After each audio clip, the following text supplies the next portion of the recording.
في راجل كان عايز يدخل المستشفى بأي تمن ومستعد يغامر بحياته. في الوقت ده باباي كان بيفكر في أوليف ومليان ذكريات حلوة. فجأة حصل انفجار ضخم. الإسعاف وصل، بس بدل ما ينقذوه بدأوا يجمعوا حطام الطيارة وسابوه في الهواء. من ناحيته بلوتو كان هو كمان عايز يتعور، كان بيتمنى إن ناحيته مهدودة تقع عليه، بس خطته فشلت ومع كده رفض يستسلم. باباي من ناحيته واقف في نص الطريق مستني إن رولر يفرمه، لكن في آخر لحظة عامل نظافة شده بسرعة. بلوتو طلع فوق سطح وساب نفسه يقع من غير تردد وهو فاكر إنه هيلقى أوليف. كان شبه فرحان لحد ما مرتبة إنقاذ وقعت تحته وأنقذته. باباي اللي كان مصر راح على قعدة عسكرية، العساكر كانوا بيضربوا مدافع تقيلة وهو قرر يبقى هو الهدف، لكن الغريب إن كل القذائف كانت تعدي جنبه ومتلحقوش. من ناحيته بلوتو استفز تور هائج بقطعة قماشة حمراء.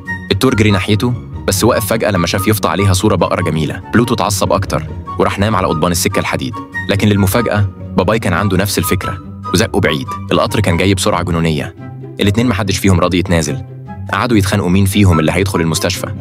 القطر بيزمر وهم مش فارق معاهم، لدرجة إنهم بقوا بيتضربوا على القضبان وفي الآخر نجوا من الموت بأعجوبة. باباي اتعصب وفتح علبة سبانخ بالعافية وخلى بلوتو ياكلها. في لحظة عضلات بلوتو نفخت وظهر على صدره درع حديد. ضرب باباي ضربة عنيفة، لكن باباي ما اتحركش، فضل يضرب ويضرب لحد ما أخيراً وصل للي عايزه.